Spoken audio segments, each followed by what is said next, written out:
नमस्कार दोस्तों PCS academy में मैं आप सभी लोगों का स्वागत करता हूं। और दोस्तों हम लोगों की यूपी पीसीएस मेंस 2020 और 21 के लिए आंसर राइटिंग की सीरीज़ चल रही थी। उसी सीरीज़ में आज हम लोग 111वां 12वां पार्ट देखेंगे। ठीक है, प्रत्येक पार्ट में हम लोग 2 प्रश्नों को देखते हैं।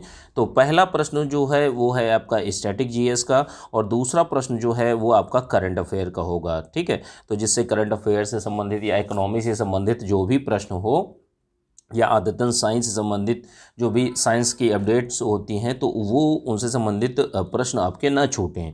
ठीक है, तो यह जो पीडीएफ है आप लोगों को यूपी पीसीएस मेंस 20 के ग्रुप में मिल जाएगी। ठीक है, आज का जो प्रश्न है दोस्तों पेपर सेकंड का प्रश्न है। प्रश्न संख्या 223 है और 200 शब्दों में इस प्रश्न को आप लोगों को लिखना है। एक चीज़ है कि जैसे पीसीएस पीटी 2020 का रिज़ल्ट आ गया है और मुख्य परीक्षा की तैयारी अब 60 दिन बचे हुए हैं, तो आप लोग अच्छे से चीज़ों को तैयार करते रहिए। और समय यही है दोस्तों, अभी नहीं तैयार करेंगे तो बाद में आपको परेशानी बहुत ही ज़्यादा उठानी पड़ेगी। तो अच्छे से चीज़ों को तैयार करते रहिए, अच्छे से चीज़ों को करते रहिए। ठीक है, आइए इस प्रश्न को देखते हैं। आज का जो प्रश्न है, प्रश्न को देखते हैं। भारत में केंद्रीय अन्वेषण ब्यूरो के गठन एवं कार्यों का वर्णन कीजिए। तो सबसे पहले आप लोगों को बताना है कि सीबीआई का गठन कब हुआ, कैसे हुआ, कौन कौन है। ठीक है, और उसके बाद में क्या करती है, और उसके जो सीबीआई है या केंद्रीय अन्वेषण ब्यूरो है इसके कार्यों को बताना है। तो प्रश्न को लिखने से पहले वही सावधानियाँ कि जैसे जो ग्रामर की गलतियाँ हैं वो आपसे नहीं होनी चाहिए। जो इंट्रोडक्शन पार्ट है, बॉडी पार्ट है, कंक्लूजन पार्ट है, तो एक एक इन तीनों में एक एक कोटेशन, कविता, श्लोक, मूवी के गीत, बोल, इन सारी चीज़ों को ऐड कर सकते हैं। इसके साथ में जो आप फ्लो चार्ट है, डायग्राम है, जो अच्छे शब्द हैं उनको अंडरलाइन भी करिए। तो इन सारी चीज़ों को ऐड करते हुए इस प्रश्न को लिखने का प्रयास करिए। देखिए, केंद्रीय अन्वेषण ब्यूरो के गठन एवं कार्यों का वर्णन करना है। तो केंद्रीय अन्वेषण ब्यूरो के बारे में अब हम लोग एक एक करके चीज़ों को जानते हैं। तो देखिए, भारत की यह प्रमुख जांच एजेंसी है, जो सीबीआई है वो भारत की प्रमुख जांच एजेंसी है। इसका गठन जो है 1963 में 1963 में गृह मंत्रालय के एक संकल्प के द्वारा इसका गठन किया गया था। और ये करती क्या है, जैसे राष्ट्रीय सुरक्षा, आपराधिक मामलों और अन्य भिन्न भिन्न मामलों के लिए अनुसंधान का कार्य करती है, जांच का कार्य करती है। इन सारी चीज़ों को, कार्यों को क्रियान्वित करने का जो कार्य है वो है आपका केंद्रीय अन्वेषण ब्यूरो करती है। अब इसके साथ में जैसे केंद्रीय अन्वेषण ब्यूरो के मुख्य कार्यों को देखते हैं। ठीक है, कि केंद्रीय अन्वेषण ब्यूरो के क्या मुख्य कार्य हैं, कि जैसे मान लीजिए केंद्र सरकार के जो कर्मचारी हैं, केंद्र सरकार के जो भी जिस डिपार्टमेंट में कर्मचारी हैं, तो उनके द्वारा भ्रष्टाचार, घूसखोरी, दुराचार आदि के मामले अगर आते हैं तो उनकी जांच करने का कार्य कौन करता है, आपका सीबीआई करती है, केंद्रीय अन्वेषण ब्यूरो करता है। अब देखिए, जो राजकोषीय तथा आर्थिक उल्लंघनों के मामलों का अनुसंधान करना, जैसे मान लीजिए कोई राजकोषीय मतलब राजकोषीय नीति से संबंधित कोई जांच है जहां पर घपले या घूसखोरी की बात कही जा रही है, आर्थिक कानूनों के उल्लंघन के मामले में, जैसे मान लीजिए कोई भी जैसे मान लीजिए कोई संस्था है, संस्था के जो फाइनेंशियल एक्टिविटी हैं वो संदिग्ध पाई जा रही हैं, तो ऐसी स्थितियों में क्या है, ऐसी स्थितियों में उन चीज़ों की जांच करने का कार्य किया जाता है। जैसे मान लीजिए सेबी में ही कोई घोटाला हो गया या अन्य बैंकों का जो घोटाले होते हैं, तो इन सारी चीज़ों की जांच का कार्य जहां पर भी केंद्र सरकार सही समझे या अन्य कानूनों का कोई उल्लंघन होता है तो इन चीज़ों की जाँच करती है, अनुसंधान करती है। ये कौन करता है, आपका केंद्रीय अन्वेषण ब्यूरो करता है। अब देखिए, यदि ऐसा कोई मामला आता है कि जैसे राज्य सरकार के अनुरोध पर सार्वजनिक महत्व के मामले का अनुसंधान करना, जैसे मान लीजिए किसी मुद्दे पर सीबीआई, जैसे मान लीजिए हाथरस कांड हुआ तो उस पर सीबीआई की जांच हुई, या अन्य कोई मामले होते हैं सार्वजनिक महत्व के, ऐसा कोई मामला आता है और राज्य सरकार केंद्र सरकार को एक निवेदन भेजती है, प्रतिवेदन करती है, तो ऐसी स्थितियों में केंद्र सरकार सीबीआई को जांच करने या सीबीआई को मामले की जांच करने की बात कहती है। ठीक है, और क्या चीज़ें होती हैं कि जैसे मान लीजिए अपराध से संबंधित मामलों का अनुरक्षण करना, सूचनाओं का प्रसार करना, कि जैसे अपराध कोई भी क्राइम हुआ है, क्राइम से संबंधित कोई कुछ भी मामला है, उन चीज़ों को जांच करना प्लस उससे संबंधित मामलों को चीज़ों को अनुरक्षित करना। इसके साथ में जो सूचनाएं हैं उनका प्रचार प्रसार करना अन्य जो एजेंसियां हैं उनके बीच में। अगली चीज़ कार्य क्या होता है सीबीआई का, जैसे भ्रष्टाचार निरोधी एजेंसियों, जैसे जो भी भ्रष्टाचार निरोधी एजेंसी हैं और उनके विभिन्न पुलिस बलों के बीच में, जैसे निरोधी एजेंसियां जो है, एजेंसियां तो भाई साथ में पुलिस बल को लेकर चलती हैं, तो दोनों को समन्वय जो होता है, समन्वय को स्थापित करना। ठीक है, इसके साथ में क्या है कि जैसे केंद्र सरकार द्वारा सौंपे गए सार्वजनिक महत्व के मामले की जांच करना, कि केंद्र सरकार अगर कोई सार्वजनिक महत्व के मामले की अगर कोई जांच है तो उसको कौन क्रियान्वित करता है, आपका सीबीआई करती है। सीबीआई को अगर कहा जाता है केंद्र सरकार के द्वारा कि आपको ये इस मामले में इन्वेस्टिगेट करना है, तो वहाँ पर इन्वेस्टिगेशन का काम जो है वो सीबीआई करती है।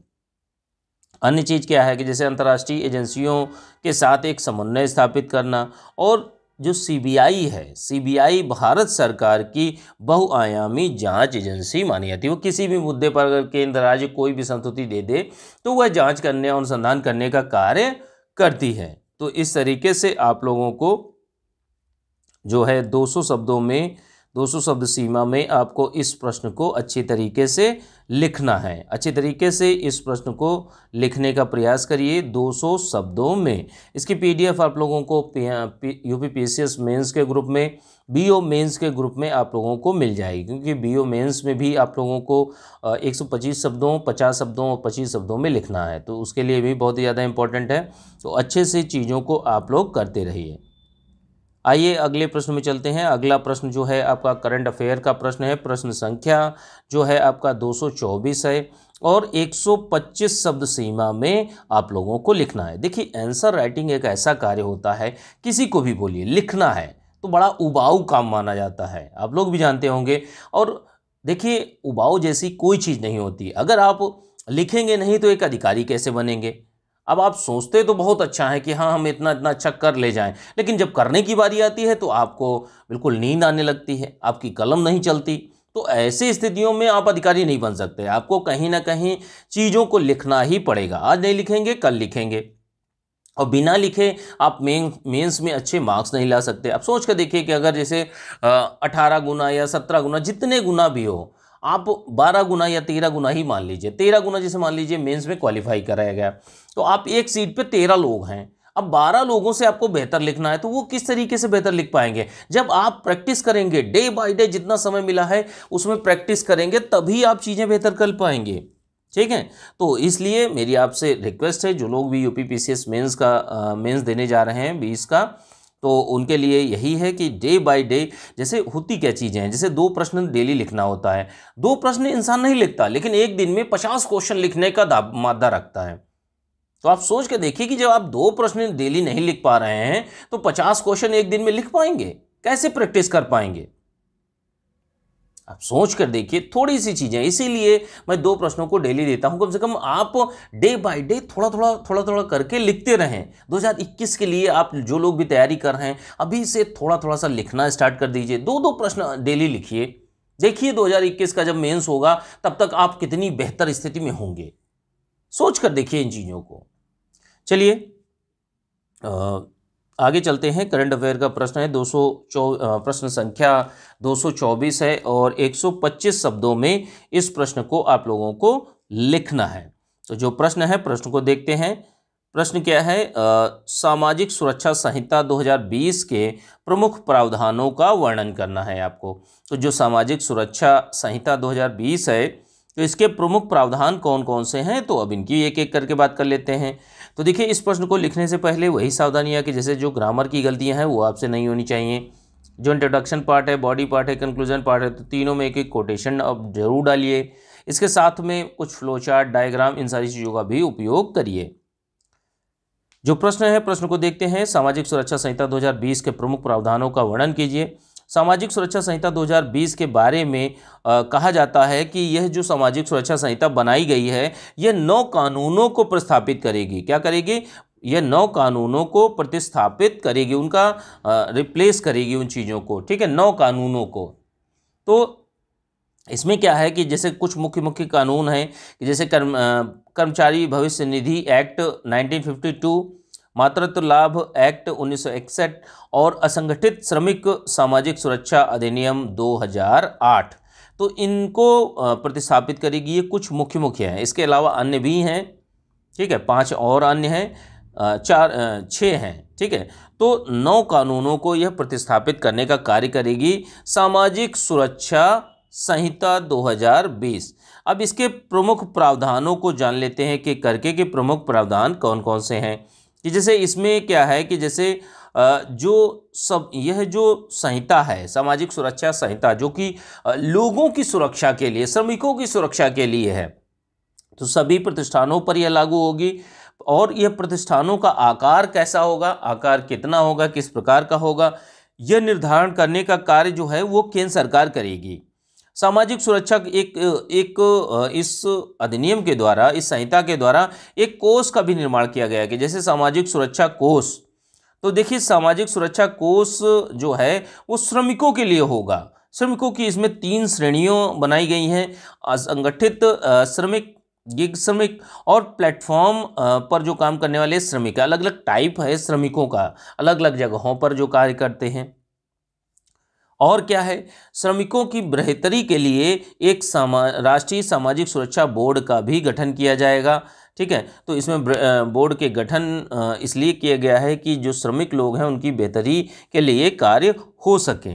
अब देखिए अंशदान की बात कर लेते हैं। अंशदान के प्रावधान की बात है तो इसमें योजनाओं के लिए अंशदान जो है केंद्र सरकार, राज्य सरकार और समूहों के संयुक्त योगदान से यह योजना क्रियान्वित की जाएगी, ठीक है। तो ये कुछ मुख्य मुख्य बातें हैं। इसके साथ में जैसे क्या है कि जैसे जो कार्यशील पत्रकार जो होते हैं तो उनकी ग्रेच्युटी की जो अवधि है उसको 5 वर्ष से कम करके 3 वर्ष कर दी गई है। तो ये पत्रकारों के लिहाज से कुछ चीज़ें इसमें प्रावधान किया गया है।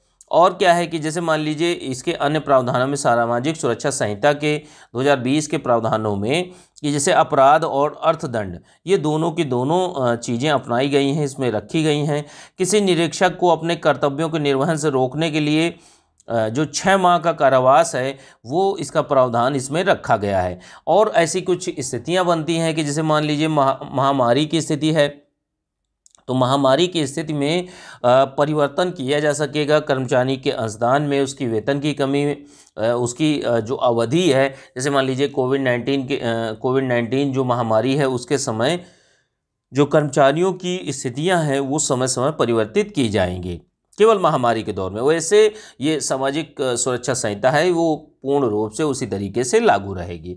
तो इस तरीके से आप लोगों को 125 शब्दों में अच्छे से लिखना है, अच्छे से चीज़ों को आप लोग लिखते रहिए। जो लोग भी यूपीपीसीएस मेंस और बीओ मेंस का ग्रुप ज्वाइन करना चाहते हैं तो ज्वाइन कर सकते हैं। 9140085178 पर मैसेज करके जानकारी ले सकते हैं, ठीक है।